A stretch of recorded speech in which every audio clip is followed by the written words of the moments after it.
Ladies and gentlemen, I'd like you to meet the old fat pig we have to put up with. The words hit me like ice water.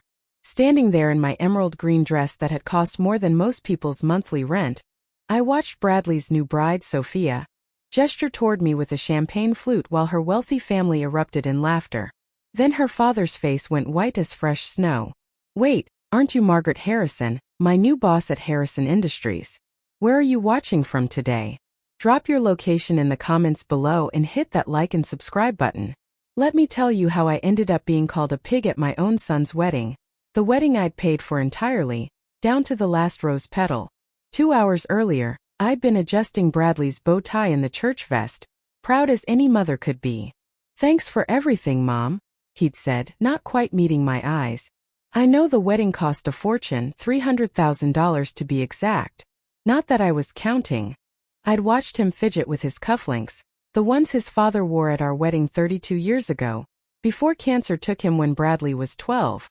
"Your father would be so proud," I whispered, straightening his shoulders. But as I stood in that reception hall, listening to my son's new in-laws mock me openly, I realized pride was a luxury I could no longer afford. The Harrison family owned half the commercial real estate in Chicago. James Harrison, Sophia's father, controlled a business empire worth billions. What he didn't know was that his company's board had voted me in as CEO exactly 1 week ago.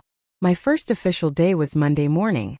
"Mrs. Harrison," James stammered, his champagne glass trembling slightly. "I had no idea. Sophia never mentioned." "Mention what, Daddy?" Sophia's voice was sharp with confusion. She looked between us, her perfect smile faltering. "That Bradley's mother is Margaret Harrison." The silence spread like spilled wine across white linen. Sophia's mother, Patricia, stepped forward with the kind of smile wealthy women perfect in finishing school. "Oh my goodness, what a delightful coincidence.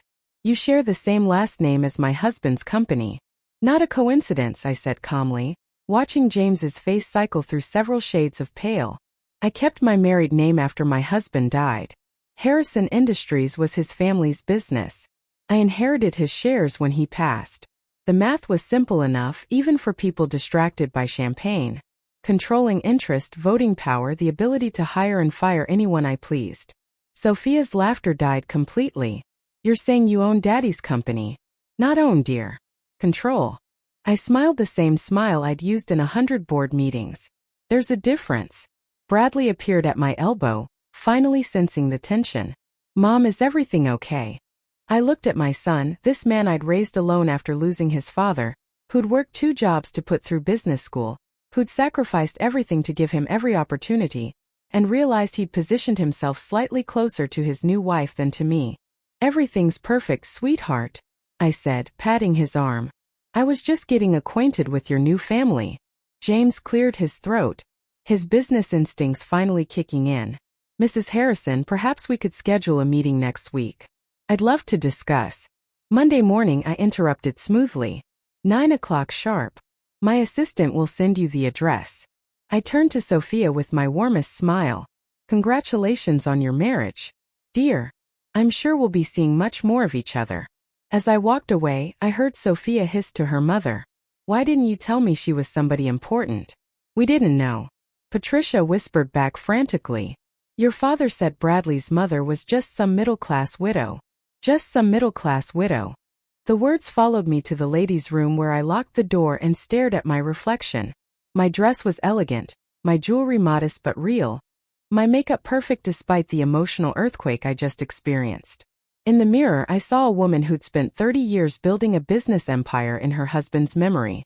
A woman who'd raised a son alone, paid for his education, his apartment, his car, and now his wedding. A woman who'd been called a pig by people who didn't realize she could destroy their entire world with a single phone call. But most importantly, I saw a woman who was just beginning to understand her own power. My phone buzzed with a text from my assistant. "Board meeting moved to Tuesday. Emergency HR situation requires immediate attention Monday." I smiled at my reflection and began reapplying my lipstick. Monday was going to be very interesting indeed. The path to that humiliating moment had started 18 months earlier when I'd made the mistake of being too generous with my son's happiness. Bradley had called on a Tuesday evening, his voice carrying that particular tone that meant he needed something expensive. "Mom, I've got incredible news." Sophia said yes. I'd been reviewing quarterly reports in my home office, but I set everything aside. My son was engaged. Despite everything else, the mother in me was genuinely thrilled. "Oh honey, that's wonderful. When did you propose?" "Last night at Aurelio's. You know, that fancy place downtown where you took me for my graduation dinner." I remembered. The bill had been $400 for 2 people. But seeing Bradley's face that night, so proud of his MBA, had made every penny worth it. "Tell me everything," I said, settling back in my chair. For the next hour, Bradley described the proposal, the ring, which cost more than most people's cars, and Sophia's reaction. What he didn't mention was how they planned to pay for a wedding. That conversation came a month later. "The thing is, Mom," Bradley said, his fingers drumming against my kitchen table, "Sophia's family has certain expectations." I poured him more coffee, noting how he avoided eye contact. After raising him alone, I knew all his tells. "What kind of expectations?" "Well, her sister's wedding was at the Four Seasons. 300 guests, very elegant affair. I'm sure it was beautiful. And her cousin got married at the Drake Hotel. Sophia's been dreaming of something similar since she was a little girl."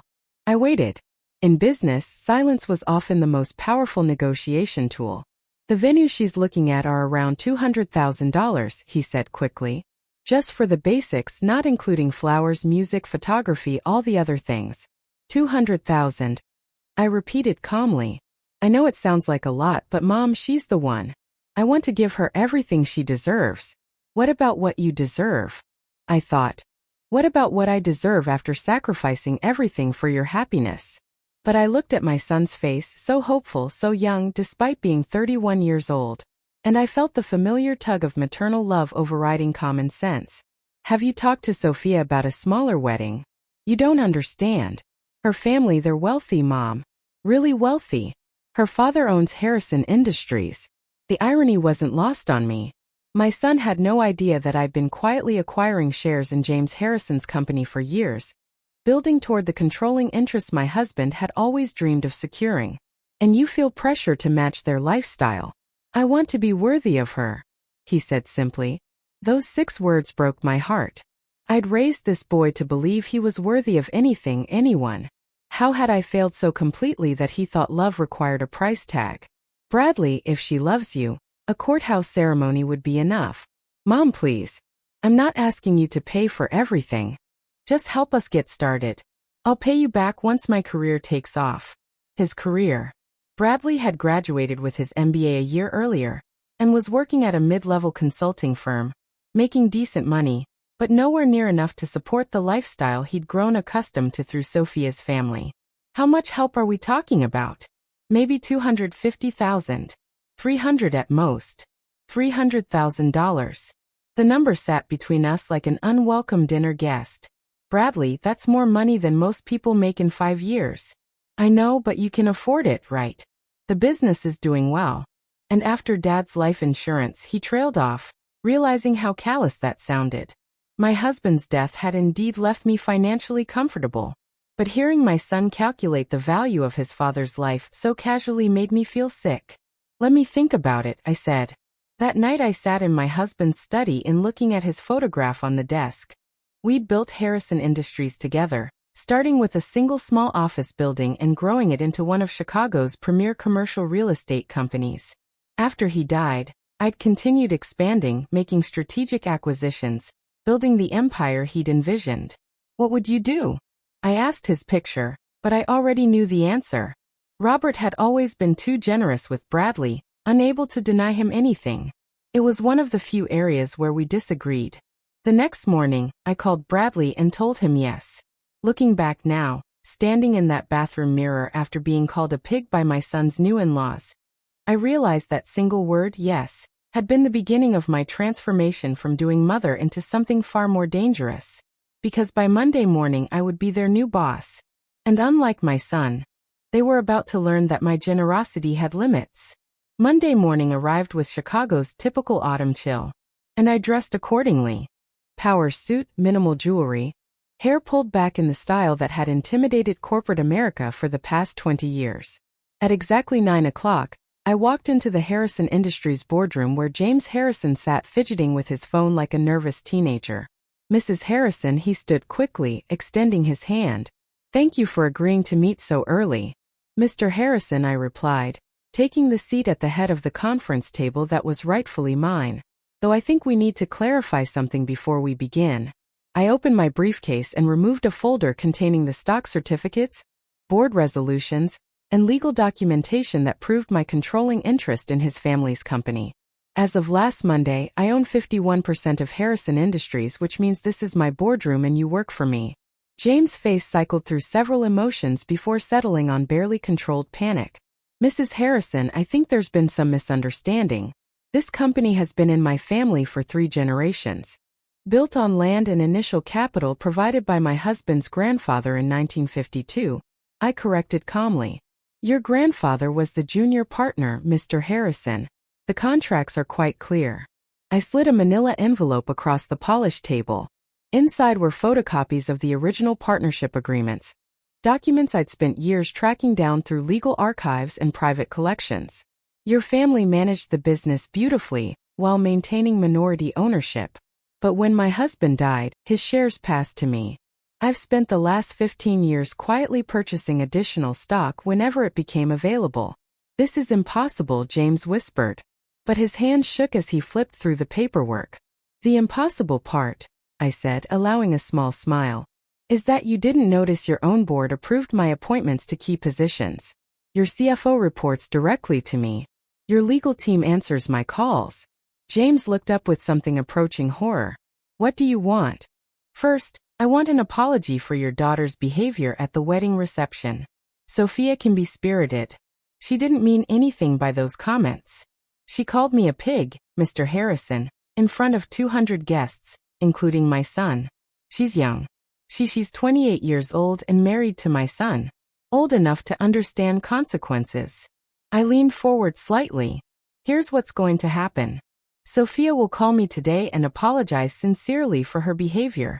Not because you told her to, but because she understands that respect isn't optional in this family." James nodded quickly. "Of course, I'll speak with her immediately. Second, we're going to restructure this company's employee benefits program.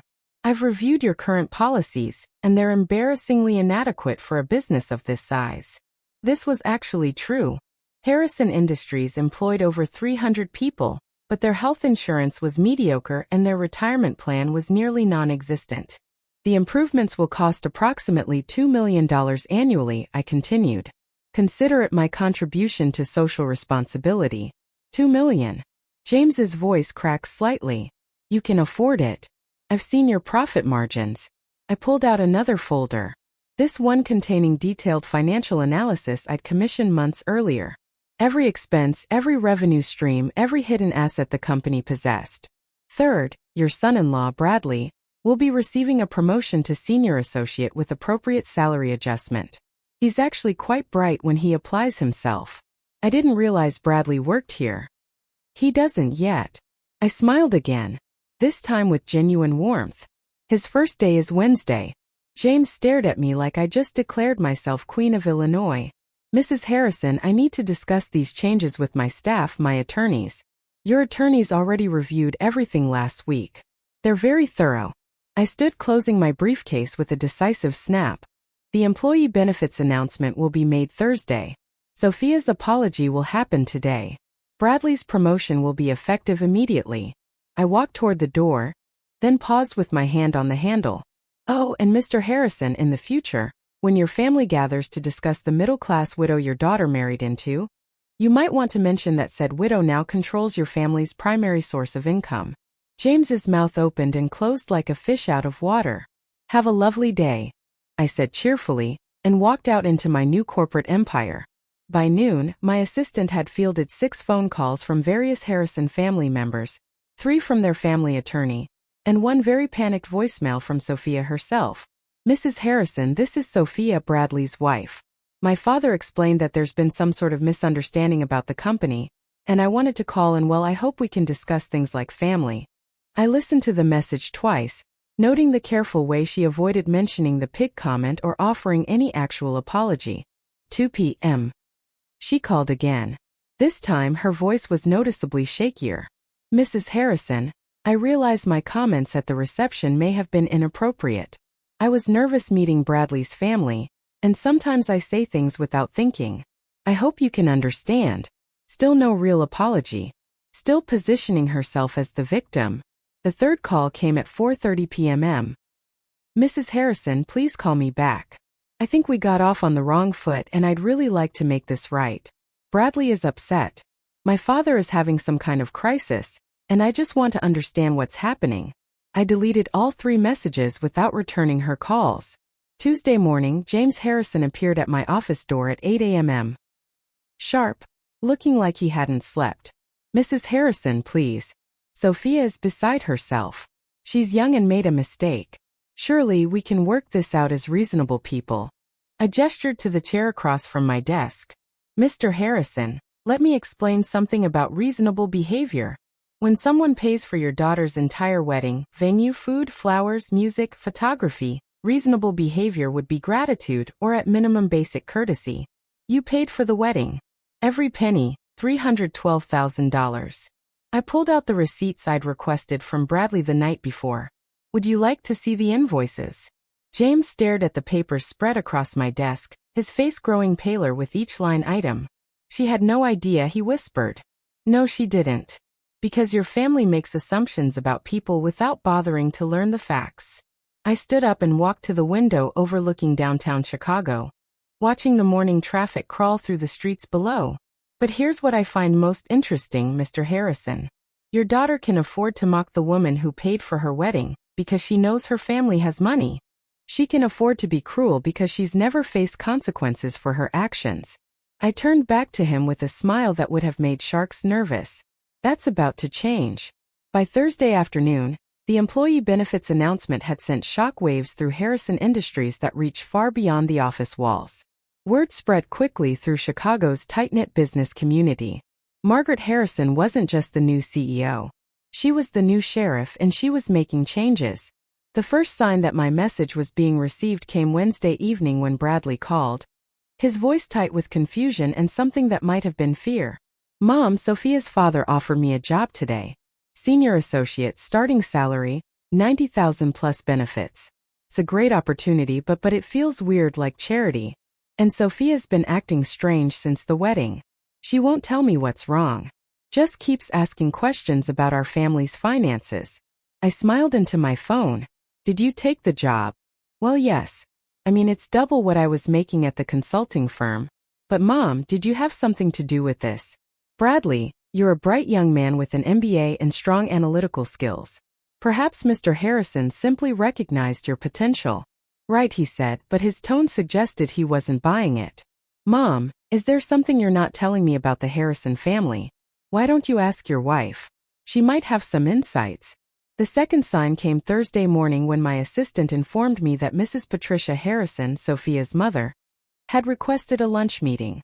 The woman who'd stood silently by while her daughter called me a pig, now wanted to chat over salads. Tell her I'm available tomorrow at noon. The Chicago Club, private dining room.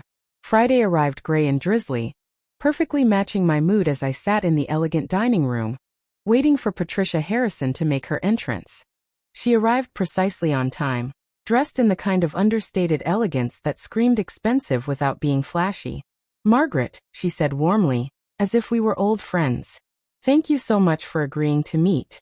I've been simply dying to get to know you better. Patricia, I gestured to the chair across from me. How lovely to see you again. She settled herself with the practiced grace of a woman who'd attended 1,000 similar lunches, then spent several minutes discussing the weather, the restaurant's reputation, and other meaningless pleasantries. Finally, she got to the point. Margaret, I want to address what happened at the wedding reception. Sophia can be impulsive when she's nervous. She was overwhelmed by the day, and I'm afraid she spoke without thinking. Impulsive. I repeated. Is that what we're calling it? She's mortified by her behavior. Absolutely mortified. She wanted to call and apologize personally, but she's been so worried about making things worse. I sipped my water, watching Patricia's carefully constructed composure. And yet, she's called my office 3 times without actually apologizing. Patricia's smile flickered slightly. I think she's intimidated by your success. James explained that you've built quite an impressive business empire. My husband and I built it together. I've simply continued his vision. Of course. And speaking of vision, I understand you've made some wonderful changes at Harrison Industries. The employee benefits improvements are so generous. Here it comes. I thought the real reason for this lunch. James is thrilled to have someone with your expertise overseeing operations, Patricia continued. Though I confess we're a bit concerned about the financial impact of such extensive changes so quickly. Are you questioning my business decisions, Patricia? Oh no, not at all. It's just that James has always run the company conservatively, and sudden large expenditures make him nervous. I leaned back in my chair, studying her face. Patricia, let me ask you something. What do you know about my son? The question clearly caught her off guard. Bradley. He seems like a lovely young man, very devoted to Sophia. He is devoted to her, perhaps too devoted. Bradley spent his entire savings account on your daughter's engagement ring. Borrowed money for the wedding suit. And when that wasn't enough to meet your family's standards, he came to me. Patricia's fork paused halfway to her mouth. $300,000, Patricia. That's how much your daughter's perfect wedding cost. Not your family's money. Not even Bradley's money. Mine. The color drained from Patricia's face. I had no idea. No, you didn't. Because your family assumes that anyone who doesn't flaunt wealth must not have any. I leaned forward, my voice dropping to just above a whisper. But here's what I find most interesting about your family's finances, Patricia. I've done some research. I pulled out a slim folder and placed it on the table between us. Your husband's company shows impressive revenue. But when you factor in debt service, overhead, and operating expenses, the actual profit margins are quite thin. The Harrison family lifestyle is largely maintained through corporate credit lines and real estate leverage. Patricia stared at the folder like it contained a live snake.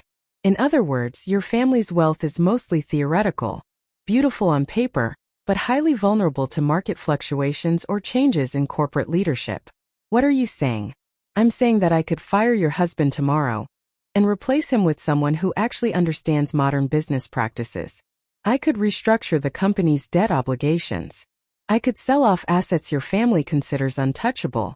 I smiled pleasantly while Patricia's world crumbled behind her eyes. Or I continued. Your daughter can call me tonight and offer a genuine apology for her behavior at the wedding reception. Not because she's intimidated or embarrassed, but because she understands that calling someone a pig is unacceptable, regardless of their perceived social status. Patricia's hands trembled slightly as she reached for her water glass. And if she apologizes, then we're family and I take care of family. I stood, placing my napkin on the table. But Patricia, understand this. I'm not some middle-class widow who can be dismissed or mocked. I'm the woman who now controls your family's future. I picked up the check that had been discreetly placed on the table. Lunch is on me. Please give Sophia my regards. As I walked toward the exit, I heard Patricia fumbling with her phone, already dialing her daughter's number. My own phone buzzed with a text from my assistant. Emergency board meeting called for Monday. James Harrison requesting full financial review of recent policy changes. I smiled as I stepped into the Chicago drizzle. Let them call their meetings. By Monday, I'd be ready with surprises they couldn't possibly anticipate. After all, I was just getting started. Sophia's call came at 9:47 p.m. That Friday night, just as I was settling into my leather armchair with a glass of wine and my husband's favorite book of poetry. Her voice was different this time, smaller, stripped of the entitled confidence that had carried her through our previous encounters. Mrs. Harrison, this is Sophia. I know it's late, but I couldn't wait until tomorrow. Good evening, Sophia. I owe you an apology. A real one, not the half-hearted attempts I've been making all week. She took a shaky breath. What I said at the reception was cruel and inexcusable. Calling you a pig was wrong no matter what I was feeling or thinking. You paid for our entire wedding, and I repaid your generosity with insults and humiliation. I said nothing, letting her words hang in the air. I've been thinking about why I said it, and I think I was scared. Bradley talks about you constantly, how strong you are, how successful, how you raised him alone after his father died. I felt like I could never measure up to the mother he describes. Interesting. This was more honest than I'd expected. So when I saw you at the reception, I saw this elegant, poised woman, and I felt inadequate, small. And instead of dealing with those feelings like an adult, I lashed out to make myself feel bigger by making you smaller. And how did that work out for you? I asked quietly. It didn't. It backfired spectacularly, and now I've hurt the person I should have been thanking. Her voice broke slightly. Mrs. Harrison, I know I don't deserve your forgiveness, but I'm asking for it anyway. I want to be the kind of wife Bradley deserves and the kind of daughter-in-law you deserve. I took a slow sip of wine, considering her words. There was something in her tone that suggested genuine remorse, though it might have been motivated more by fear than actual understanding. Sophia, thank you for calling. I appreciate your honesty about your motivations. Does this mean can we start over? We can try, I said carefully. But understand that trust is rebuilt through actions, not just words. Yes, absolutely. Whatever I need to do to make this right. I'll give that some thought. In the meantime, I have one question for you. Anything. At the reception when you introduced me to your family, you clearly believed you were speaking to people who shared your opinion of me, which means this wasn't a spontaneous insult. It was a planned humiliation. Silence stretched between us for nearly 10 seconds. Yes, she whispered. I had told them beforehand that Bradley's mother was difficult, that she was always interfering and trying to insert herself into our relationship. But I've met you exactly twice before the wedding. Both times at family dinners Bradley organized. We've spoken for perhaps 20 minutes total. I know. I was repeating what Bradley had said. The words hit me like a physical blow. My own son had been complaining about me to his fiancée, painting me as some kind of meddling mother-in-law before I'd even met her family. What specifically did Bradley tell you about me? He said you had trouble letting go, that you still treated him like a child, that you used money to maintain control over his life. Her voice was barely audible. He said you'd probably try to take over the wedding planning, and that I should be firm about boundaries.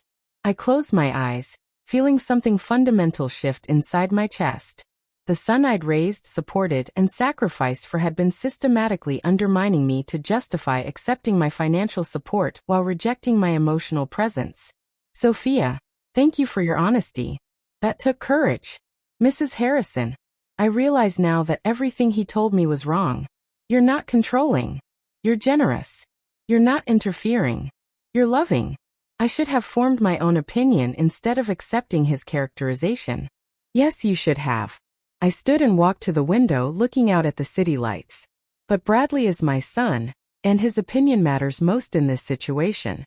He loves you, Sophia said quickly. He really does. I think he's just confused about how to be grateful without feeling guilty about accepting so much help. Perhaps we'll see. After ending the call, I sat in my husband's study, surrounded by his books and photographs, trying to reconcile the son I thought I knew with the man who apparently saw me as a burden to be managed. Robert's voice seemed to whisper from the shadows. You gave him everything he wanted instead of teaching him to want what he could earn. My phone buzzed with a text from Bradley.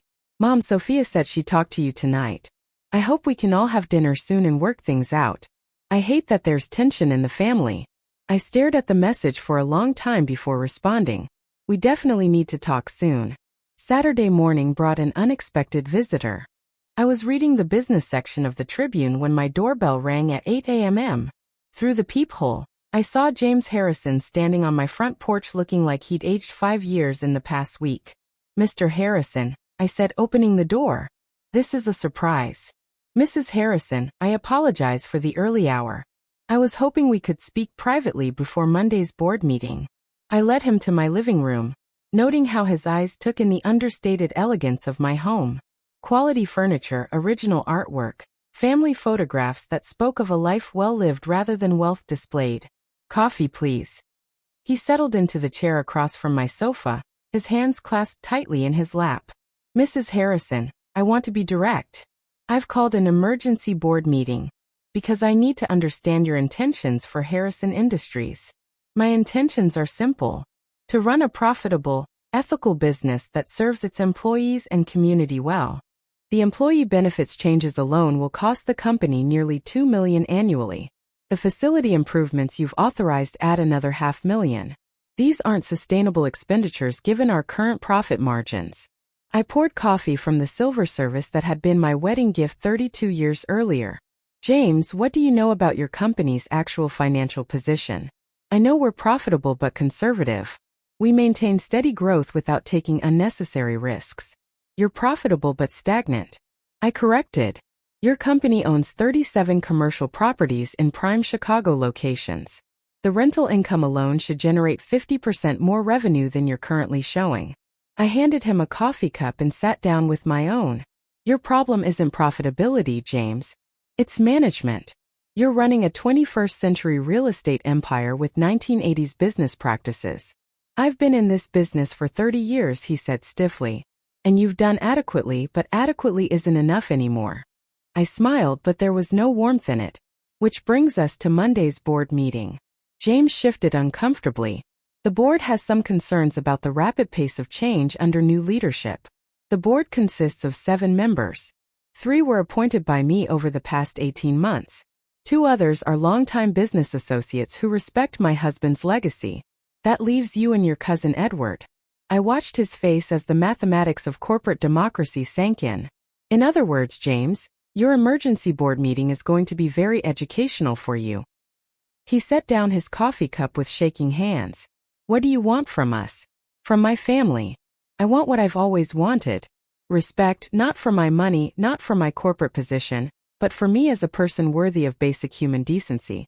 I stood and walked to the mantelpiece where my wedding photograph sat beside pictures of Bradley from birth through college graduation.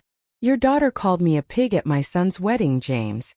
She did it because she believed her family's money made her superior to the woman who'd paid for her celebration. That kind of casual cruelty reveals something ugly about character. Sophia is young. Sophia is old enough to be married. Old enough to understand consequences. I turned back to him. But she's not my real problem, is she? James stared at me with growing dread. My real problem is my son, who's been telling his wife that I'm a controlling, interfering mother who uses money to manipulate him. My son, who accepted $300,000 for his wedding while simultaneously resenting me for providing it. Family relationships are complicated. Yes, they are. And Monday morning we're going to simplify them considerably. I walked him to the door, my mind already working through the details of what Monday's board meeting would bring. Have a lovely weekend, James. Give my regards to your family. As I watched him drive away, I realized that everything up to this point had been preparation. The real battle was just beginning, and this time I intended to win. Monday morning's board meeting began at 9 o'clock sharp in the Harrison Industries conference room, with James Harrison looking like a man facing his own execution. The other board members filed in with varying degrees of confusion, unaware. They were about to witness a corporate revolution. Gentlemen, I said, taking my place at the head of the table. Thank you for accommodating this emergency session. Before we begin, I'd like to introduce myself properly to those who may not be familiar with my background. I distributed folders containing my complete professional biography, educational credentials, and the 20-year track record I'd built, expanding my late husband's business interests. As you can see, I'm not some grieving widow playing at businesswoman. I hold an MBA from Northwestern, have successfully managed 8-figure real estate portfolios, and have been quietly acquiring Harrison Industries stock for the past 15 years. Edward Harrison, James's cousin and the company's longtime treasurer, cleared his throat nervously. Mrs. Harrison, while your credentials are impressive, this company has operated successfully under Harrison family management for 60 years. Successfully is a generous term, Edward. I pulled out the comprehensive financial analysis I'd commissioned months earlier. Your revenue growth has been flat for 7 years. Your profit margins have declined consistently since 2018. Your employee retention rate is 30% below industry standards. I watched their faces as the numbers sank in. Meanwhile, you're sitting on prime commercial real estate in Chicago's most desirable locations, charging below market rents because you've prioritized relationship preservation over business optimization. Those relationships are valuable, James protested. We have tenants who've been with us for decades, and they've been taking advantage of your sentimentality for decades. I smiled coldly. Effective immediately, all rental agreements will be reviewed and adjusted to current market rates. Tenants who wish to continue their leases will pay fair value. Those who don't can find alternative accommodations. That's not how we do business, Edward stammered. It's how I do business, and since I control this company, it's how we'll do business going forward. Board member Robert Chin, one of my appointees, spoke up supportively. Mrs. Harrison's analysis is thorough and accurate. Harrison Industries has been underperforming for years. The employee benefits improvements alone will cost us $2 million annually, James said desperately. We can't afford such extravagance. James, your family extracted $1.88 million in executive salaries last year, while contributing essentially nothing to actual business operations. I let that fact settle over the room. Your son works in marketing, but spends most of his time playing golf. Your nephew manages property maintenance by delegating everything to contractors while collecting a six-figure salary. The silence was deafening. So here's what's going to happen. Executive compensation will be tied directly to performance metrics. The marketing department will either generate measurable results or be eliminated entirely. Property management will be professionalized with actual oversight and accountability. You can't just eliminate family members from family business, Edward protested. I can and I will if they can't justify their positions with actual work. I stood gathering my materials. This meeting is concluded. Implementation of all discussed changes begins tomorrow. Wait, James called out desperately. We need to vote on these proposals. No, James, you need to understand something about corporate governance. I turned back to face the table. I don't need your approval for business decisions. I need your compliance. As I walked toward the door, I heard Edward whisper to James, "How did we let this happen?" The answer was simple. They'd been so focused on maintaining their comfortable lifestyle that they'd never noticed someone else building the power to destroy it. My phone buzzed with a text from Bradley as I returned to my office. "Mom, can we have dinner tonight? Sophia is really upset about everything that's happening with her family." I stared at the message, feeling that familiar tug between maternal love and growing resentment. My son wanted to discuss his wife's feelings while remaining completely oblivious to mine. 7 o'clock, I texted back my house. It was time for Bradley and I to have the conversation we should have had years ago. The afternoon brought a parade of panicked phone calls from various Harrison family members, all trying to understand what was happening to their comfortable world. I ignored most of them, but answered when Patricia Harrison called at 300 p.m. "Margaret, please, we need to talk. The family is in crisis. The family is experiencing accountability for the first time in decades." "Patricia, I'd hardly call that a crisis. James came home looking like someone had died. He's locked himself in his study and won't speak to anyone. Perhaps he's reflecting on 30 years of mediocre business practices. This isn't just about business anymore, is it? This is personal revenge for what happened at the wedding." I leaned back in my office chair, looking out at the Chicago skyline. "Patricia, if I wanted personal revenge, your family would already be homeless. What I want is respect. And since your family only understands power, I'm speaking your language. What can we do to fix this? That depends entirely on how quickly your family learns to treat people with basic human decency." After hanging up, I spent the rest of the afternoon reviewing personnel files and financial records, preparing for the changes I'd implement over the coming weeks. But my mind kept drifting to the evening's dinner with Bradley, and the conversation that would finally reveal how my son really saw me. At 6:30, I set the dining room table for 3 using my finest china and silver. If this was going to be a confrontation, it would at least be a civilized one. Bradley and Sophia arrived precisely at 7, both looking like they were attending a funeral rather than a family dinner. Sophia's eyes were red from crying, and Bradley wore the same expression he'd had as a child when he knew he was in trouble, but couldn't figure out how to fix it. "Mom," he said, kissing my cheek awkwardly. "Thank you for agreeing to see us." "Of course, sweetheart. You're always welcome here." Dinner passed in uncomfortable small talk until I finally set down my fork and looked directly at my son. "Bradley, we need to discuss something that's been troubling me." His face went pale. "What's wrong?" "Sophia told me about the conversations you had with her regarding my character, specifically your concerns about my being controlling and manipulative. The color drained completely from his face as he realized his wife had shared their private discussions. Mom, those weren't. I was just trying to prepare her for what exactly? Bradley looked helplessly at Sophia, who was studying her plate as if it held the secrets of the universe. You've always been generous, maybe too generous, and I didn't want her to feel obligated to accept help if it came with strings attached. What strings, Bradley? You know, expectations that we'd have to live our lives according to your approval. I felt something cold and final settle in my chest. Can you give me a specific example of when I've attempted to control your life choices? Well, you had opinions about my college major. I suggested business classes might be practical. You majored in literature and I supported your decision completely. And you didn't like some of the girls I dated. I disliked exactly one girlfriend, the one who stole money from your wallet and cheated on you with your roommate.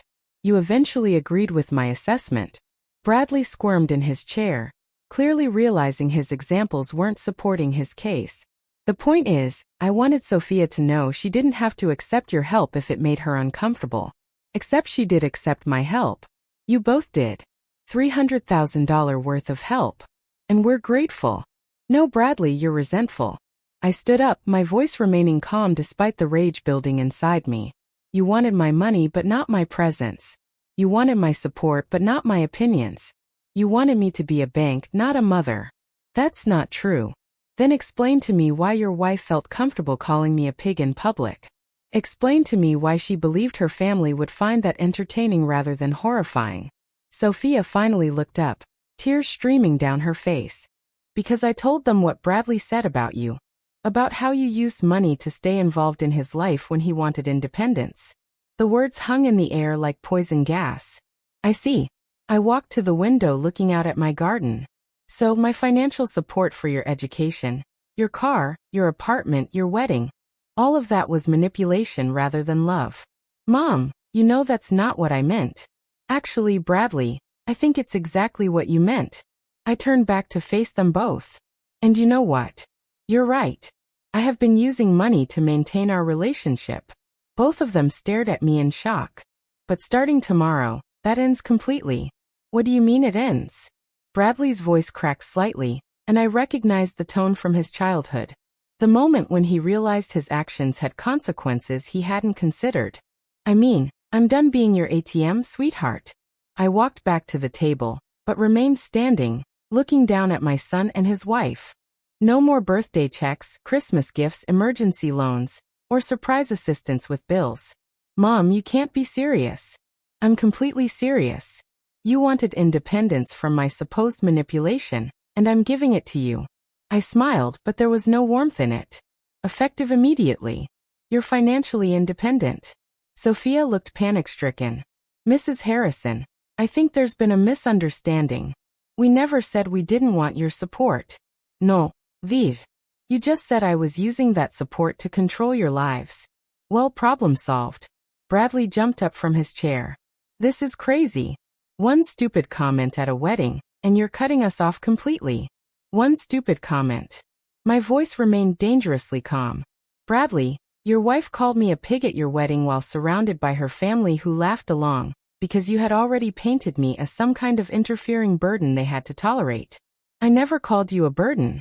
You told her I had trouble letting go, that I treated you like a child, that I used money to maintain control. I counted off each point on my fingers. What would you call that characterization?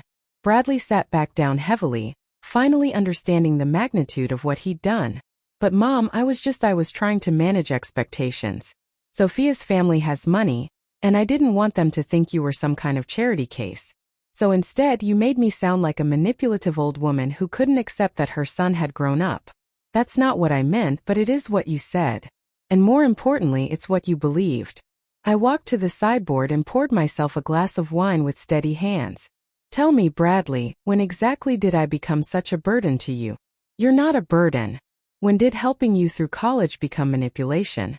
When did paying for your wedding become controlling behavior?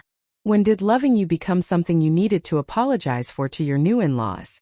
The silence stretched until Sophia finally spoke up. Mrs. Harrison, I think Bradley was just nervous about fitting in with my family.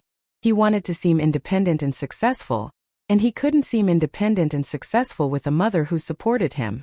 My family, they can be judgmental about people who need help. I took a sip of wine, finally understanding the real dynamic. So, you were both embarrassed by my generosity because it made you look weak to people whose opinion you valued more than mine. It's not that simple, Bradley protested. Actually, it's exactly that simple. I set down my glass and looked directly at my son. You were willing to take my money, but ashamed to admit it came from me. You wanted the benefits of having a successful mother, but none of the social complications. Mom, please, can't we just move past this? Oh, we're definitely moving past this. Just not in the direction you're hoping. I walked to my purse and pulled out my phone, scrolling through my contacts until I found my attorney's number. What are you doing? Bradley asked nervously, calling Richard Patterson. He handles my estate planning. I hit dial and put the phone on speaker so they could hear both sides of the conversation. Margaret, how lovely to hear from you. How was the wedding? Educational, Richard. I'm calling because I need to make some changes to my will. The silence from my dinner guests was deafening. Of course. What kind of changes are we talking about? I want to remove my son as primary beneficiary and establish a charitable foundation instead. Bradley shot to his feet so fast his chair fell over. Mom, you can't be serious. Richard, are you getting all this? My son seemed surprised that actions have consequences. Margaret, perhaps we should schedule a meeting to discuss this properly. Major estate changes shouldn't be made in emotional moments. This isn't emotional, Richard. It's logical. Why would I leave my assets to someone who sees my support as manipulation? Sophia started crying harder, and Bradley looked like he might be sick. I'll call you tomorrow to schedule an appointment, I told Richard. Good evening. After hanging up, I looked at my son's stricken face and felt a pang of regret, but only a small one. Mom, please. I know I screwed up, but changing your will, that's extreme, is it? You've spent years accepting my financial support, while privately resenting me for providing it. You've encouraged your wife to view me as an obstacle rather than an asset. You've allowed her family to mock me publicly while sitting silent. I can fix this. We can fix this. How, Bradley?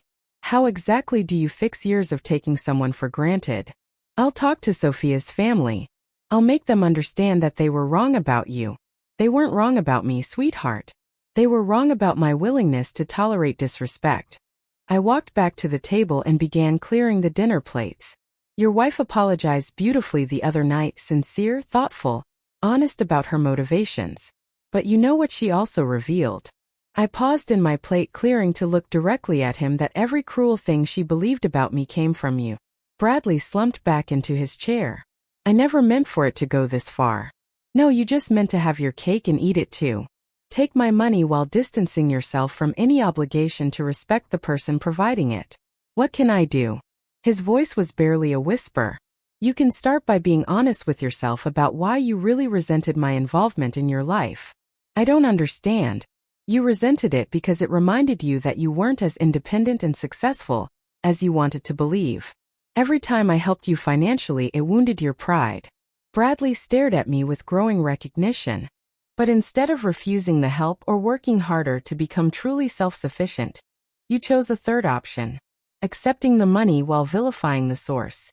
That's exactly what it was. And the sad part is I would have respected an honest conversation about your feelings, much more than this years-long campaign to paint me as the problem. I finished clearing the table and walked toward the kitchen, then paused in the doorway. Bradley, I love you. I will always love you. But I'm done enabling a relationship where love only flows in one direction. So what happens now? Now you learn what genuine independence feels like. And maybe if you're very lucky, you'll discover that earning someone's respect is more satisfying than taking their support for granted. I left them sitting in my dining room and went to call Richard Patterson back. It was time to make some very real changes to my estate planning. After all, I had a charitable foundation to establish. Tuesday morning brought the expected fallout from Monday night's dinner, but not from the sources I'd anticipated. Instead of panic calls from Bradley or Sophia, my phone rang at 7 a.m. with James Harrison's name on the caller ID. Mrs. Harrison, we have a problem. Good morning to you two. James, what seems to be the issue? 3 of our largest tenants received lease renewal notices yesterday demanding immediate rent increases averaging 40%. They're threatening to vacate. I smiled into my coffee cup. That's unfortunate. I'm sure we can find new tenants who appreciate fair market value. Mrs. Harrison, these companies have been with us for over 20 years. Johnson & Associates alone represents 12% of our rental income. James Johnson & Associates has been paying 1987 rates for premium downtown office space. They've enjoyed subsidized rent for 2 decades, while their own revenues increased exponentially. But if they leave, we'll lease their space to companies willing to pay what it's actually worth. I've already had preliminary conversations with 3 firms looking for downtown locations. This was true. I'd spent Monday afternoon making strategic phone calls while Bradley and Sophia processed their new reality. You can't make these kinds of decisions without consulting the board. James, I can make any decisions I want. That's what controlling interest means. I set down my coffee and walked to my home office. However, if you'd like to discuss this further, I'll be in the office at 9. Mrs. Harrison, please. My family built those relationships. Your family exploited those relationships. There's a difference. After hanging up, I reviewed the list of changes I'd planned for Harrison Industries. Rent increases were just the beginning. By the end of the week, I'd eliminate redundant positions, restructure the corporate hierarchy, and implement performance standards that would shock them into either productivity or resignation. My second call came from Patricia Harrison at 8:30, her voice tight with barely controlled hysteria. Margaret, James told me about the rent situation. You're going to destroy the company out of spite. I'm going to optimize the company's performance, Patricia. The fact that this threatens your family's comfortable incompetence isn't my concern. This has gone too far. We understand you were hurt by what happened at the wedding, but punishing everyone isn't the answer. Patricia, let me explain something about punishment versus consequences. Punishment is what you do to hurt someone for past behavior. Consequences are what naturally follow from poor choices. I pulled into my office parking garage, noting that James' car was already there despite our 9 a.m. meeting time. Your family has operated this business like a personal piggy bank for decades. You've hired relatives regardless of qualifications, paid yourselves excessive salaries for minimal work, and charged below market rents to maintain social relationships rather than maximize profits. That's how family businesses work. That's how family businesses fail, Patricia. But don't worry. Under my management, Harrison Industries will finally reach its potential. And what about our family's livelihood? What about it? James can earn his salary by actually managing the company effectively. Your son can learn to do real marketing work or find employment elsewhere. Your nephew can master property management or discover what life is like outside the family safety net. I parked my car and gathered my briefcase, preparing for what would undoubtedly be an interesting day. Margaret, please. We're willing to negotiate. Negotiate what, Patricia? I already own the company. Your family already insulted me publicly. The time for negotiation passed when your daughter called me a pig. Sophia apologized. Yes, she did beautifully and sincerely. But apologies don't erase consequences. They just acknowledge them. Inside the Harrison Industries building, I could feel the tension radiating from every floor. Word had spread quickly about the changes I was implementing, and employees were buzzing with nervous energy. My assistant handed me a stack of messages as I entered my office. Mr. James has been here since 7:30, ma'am. He's called an emergency meeting with the senior staff for 10 a.m. Cancel it, I said cheerfully. I'll be handling all communications with senior staff directly. At 9 a.m. sharp, James knocked on my door, looking like he hadn't slept in days. Mrs. Harrison, I need to understand your endgame here. Are you trying to force my family out of the company entirely? I'm trying to run a profitable business. James, if your family can adapt to professional standards, you're welcome to stay. If not, I shrugged. What would it take to resolve this situation? This situation doesn't need resolving, James. It needs completing. I pulled out a folder containing the organizational chart I developed over the weekend. Here's the new corporate structure. As you can see, I've eliminated several redundant positions and redistributed responsibilities, based on actual qualifications rather than family relationships. James stared at the chart with growing horror. His son's marketing position was gone entirely. His nephew's property management role had been merged with facilities maintenance under an outside contractor. Even his own title had changed from president to general manager. You've gutted the entire operation. I've streamlined the operation. The company will run more efficiently with fewer people doing actual work, rather than more people pretending to work. My family has run this company for 60 years. And for 60 years, you've underperformed your potential. But don't worry, I'll show you what this company can really accomplish. James slumped in his chair, finally understanding that his comfortable world was disappearing permanently. Mrs. Harrison, what would it take for you to sell the company back to my family?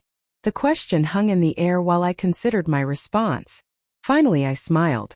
James, even if your family could afford to buy me out, which you can't, why would I sell a profitable business to people who've proven they can't manage it effectively? Because it's our legacy. It's my husband's legacy. Your family just happened to be managing it poorly. My phone buzzed with a text from Bradley. Mom, I've been thinking about everything you said. Can we please talk again? I want to make this right. I showed the message to James. Your family isn't the only one learning about consequences today. What do you mean? I mean, my son is discovering what life looks like when you can't take someone's support for granted. James looked confused.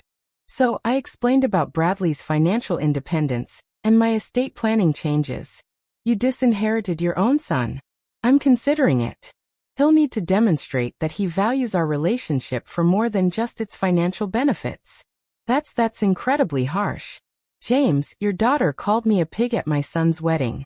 Your family laughed along with the insult. My son had spent months priming his wife to see me as a burden rather than a blessing. I stood and walked to my office window, looking down at the busy Chicago street below. I'm 62 years old. I've spent the last 30 years building businesses, supporting family members, and generally making everyone else's life easier while my own needs came last. But surely nothing, James. I'm done being taken for granted by people who benefit from my generosity, while privately resenting my existence. I turned back to face him with a smile that made him visibly uncomfortable. But here's the beautiful thing about being in control of your own life. You get to decide who deserves your time, energy, and resources. And you've decided we don't deserve them. I've decided you need to earn them. All of you. My assistant knocked and entered with an urgent message. Mrs. Harrison, Bradley is in the lobby asking to see you. He says it's important. I looked at James, then at the message, then back at James. It seems today is full of people wanting to negotiate with reality. Should I send him up? My assistant asked. Yes, I decided. But James, our meeting is concluded. You have work to do if you want to keep your position here. As James left, I prepared myself for the next round of consequences. My son was about to learn that some apologies require more than words to be effective. Bradley walked into my office carrying a manila envelope and wearing an expression I'd never seen before. Humble, desperate, and finally genuinely contrite. Gone was the entitled confidence that had carried him through 31 years of life with minimal consequences. Mom, thank you for seeing me. Sit down, sweetheart. I gestured to the chair James had just vacated, still warm with his desperation. I've been awake all night thinking about what you said yesterday, about how I resented your help because it wounded my pride. He set the envelope on my desk. You were right about everything. I waited, having learned that silence often revealed more truth than questions. I found something last night while I was going through old papers trying to figure out how everything went so wrong between us. He pushed the envelope toward me. I think you should see this before we talk about anything else. Inside the envelope were photocopied bank statements, loan documents, and what appeared to be correspondence between Bradley and several financial institutions. I studied the papers with growing confusion. Bradley, what am I looking at? Evidence that I'm not just ungrateful. Mom, I'm also a fraud. My blood went cold. What do you mean? The consulting job I had before starting at Harrison Industries. I was fired 6 months ago for falsifying expense reports. The car payments you thought I was making, I stopped paying them in January. The bank was about to repossess the BMW when Sophia's father hired me. I stared at the documents, trying to process what he was telling me. The apartment rent, the credit card bills, even the money I claimed to spend on Sophia's engagement ring. It all came from loans I took out using your name as collateral. Using my name. My voice was barely a whisper. I forged your signature on loan applications. Mom listed you as co-signer without your knowledge. The banks approved the loans because of your credit rating and business reputation. The room began to spin slightly. How much money are we talking about, Bradley? $87,000 in unsecured debt, plus the car loan, which is another $32,000. I set the papers down with shaking hands. You've been committing fraud using my identity for months. I kept telling myself it was temporary, that once I got established with Sophia's family, I'd be able to pay everything back before you ever found out. And the wedding expenses, the $300,000 I paid directly, I needed that money to stay afloat, Mom. To keep up appearances until I could figure out a permanent solution. I stood up and walked to my office window, trying to breathe normally while my world rearranged itself around this new reality. So, when you told Sophia I was controlling and manipulative, you were actually describing yourself. Yes. His voice broke completely. I was projecting my own behavior onto you because I couldn't face what I'd become. I turned back to him, seeing my son clearly for perhaps the first time in years.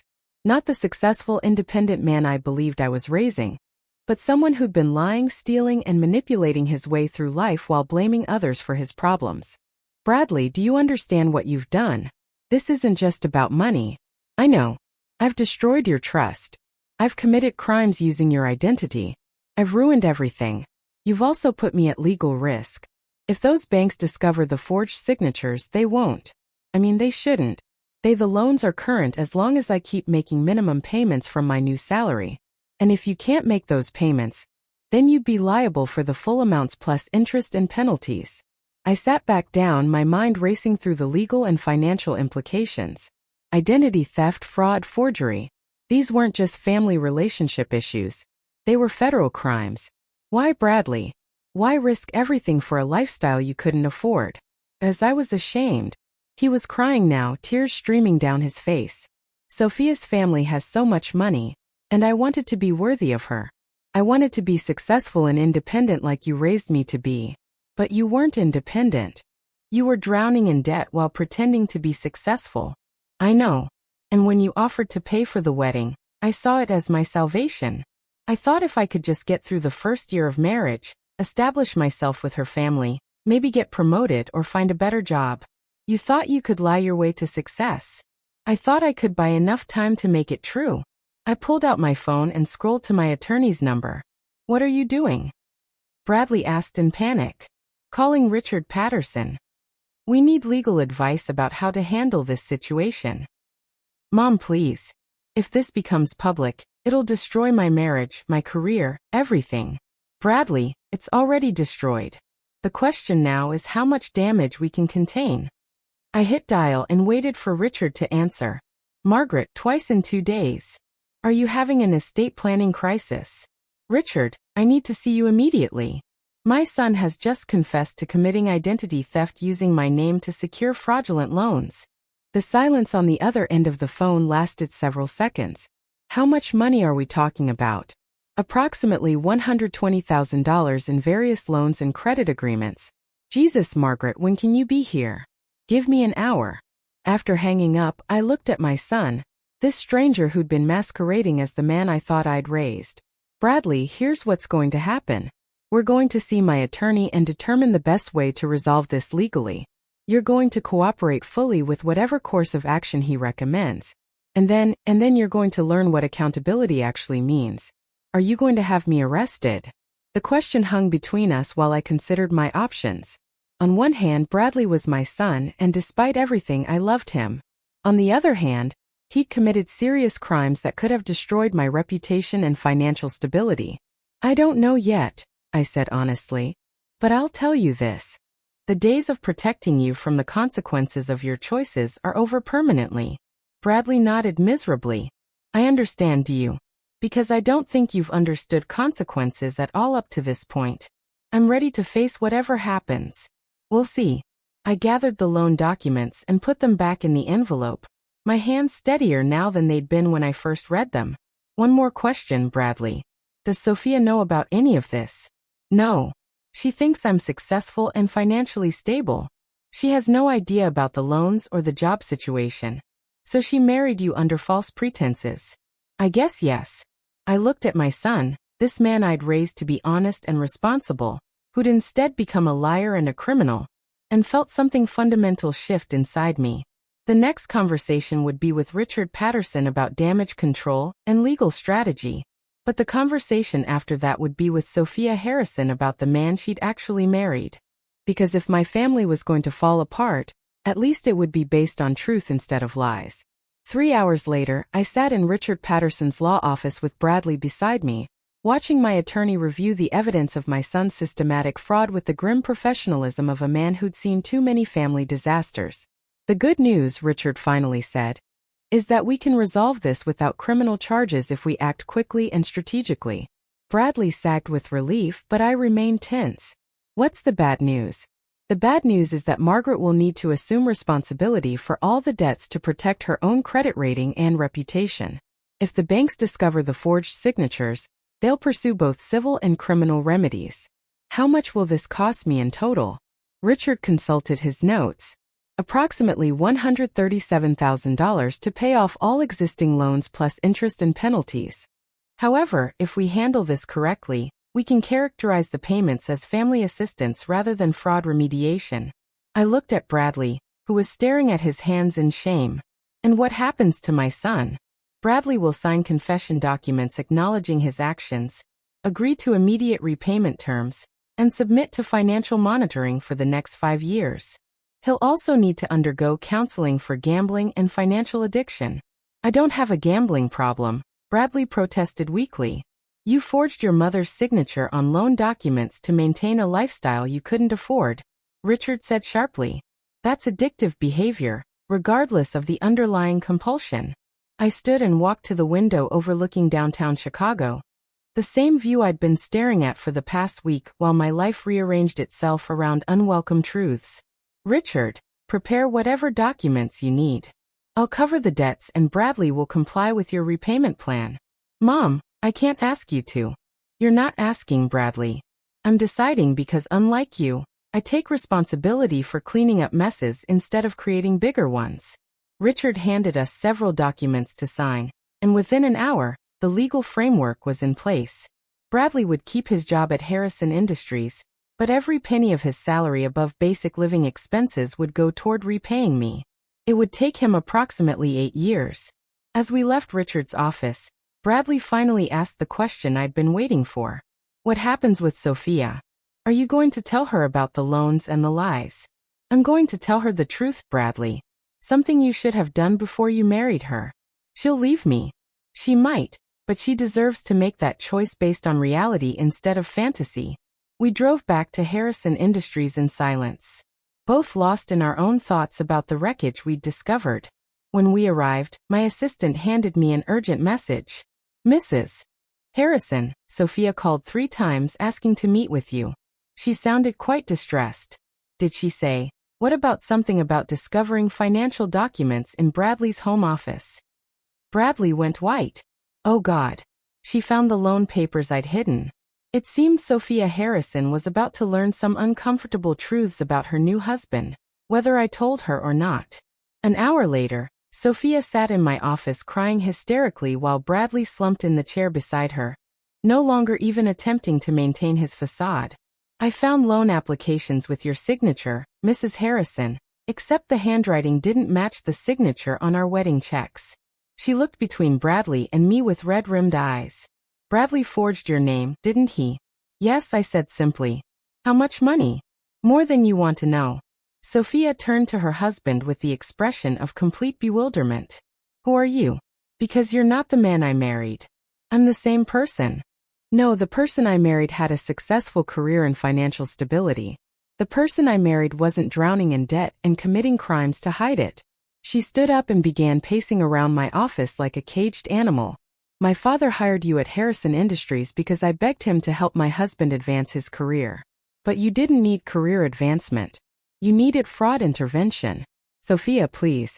How long have you been lying to me, Bradley? Since we started dating. Since we got engaged? Since we said our vows? The questions came rapid fire. And Bradley had no answers that wouldn't make things worse. Finally, Sophia turned to me. Mrs. Harrison, I owe you more than an apology for calling you a pig. I owe you an apology for marrying your son under false pretenses and dragging you into our mess. Sophia, no. Let me finish. You paid for our wedding.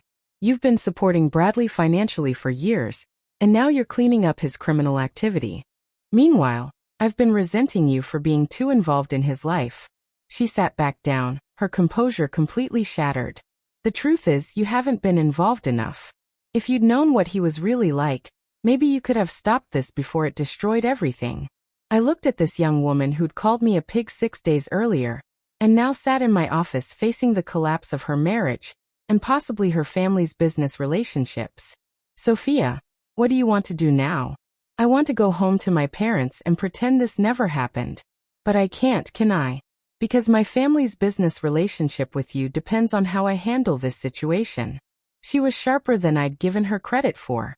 Your family's business relationship with me depends on whether they can adapt to professional standards. Your marriage is a separate issue entirely. Is it? Bradley works for my father now. If I leave him, it creates complications for everyone. I studied her face, seeing someone much younger and more vulnerable than the confident woman who'd insulted me at her wedding reception. Sophia, can I give you some advice from someone who's been making hard choices for 30 years? She nodded. Don't make marriage decisions based on business complications. Don't make life choices based on other people's convenience. And don't stay with someone because leaving would be messy. But if I leave Bradley, what happens to him? He'll lose his job, his apartment, everything. That's not your responsibility anymore. But he's sick, isn't he? This fraud and lying behavior, that's not normal. She was grasping for reasons to stay, and I recognized the impulse. I'd spent years making excuses for Bradley's increasingly irresponsible behavior. Yes, he probably needs professional help, but you can't save someone who doesn't want to be saved. And you can't love someone into becoming the person you thought they were. Sophia looked at Bradley, who was staring out my office window as if he could escape this conversation by pure willpower. I need time to think, she said finally. This is all too much to process right now. After they left, I sat alone in my office reviewing the events of the past week. In 6 days, I'd gone from being an insulted mother of the groom to a woman who'd reclaimed her power, restructured a company, and discovered her son was a criminal. The old Margaret would have quietly paid Bradley's debts, covered up his crimes, and continued enabling his dysfunction while accepting his resentment as the price of his love. But the new Margaret, the one who'd emerged when Sophia called her a pig, had different priorities. My phone rang with a call from Patricia Harrison. Margaret, Sophia came home in tears. She won't tell us what happened, but James is convinced you've done something to destroy our family.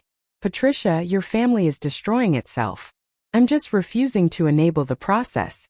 What does that mean? It means consequences, Patricia. Something your family has successfully avoided for decades. Margaret, please. We understand you're angry about the wedding incident, but surely we can resolve this as reasonable people. I laughed, surprising myself with the sound. Patricia, you keep saying that as if the problem is my anger rather than your family's behavior. But here's what I've learned this week. Anger is just information. It tells you when someone has crossed a boundary you should have established years ago. So what happens now? Now your family learns to earn things instead of expecting them. Your daughter learns that marriage requires honesty. Your husband learns that business requires competence.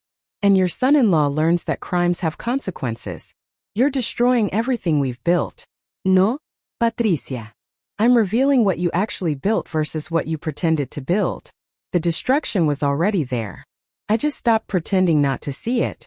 After hanging up, I walked to my office window and looked down at the Chicago street below, watching people hurry past with their own complicated lives and hidden struggles. 6 days ago, I'd been called a pig at my son's wedding. Today, I was a woman who discovered her own power and decided to use it. The old Margaret would have called that a tragedy. The new Margaret called it a beginning. My phone buzzed with a text from an unknown number.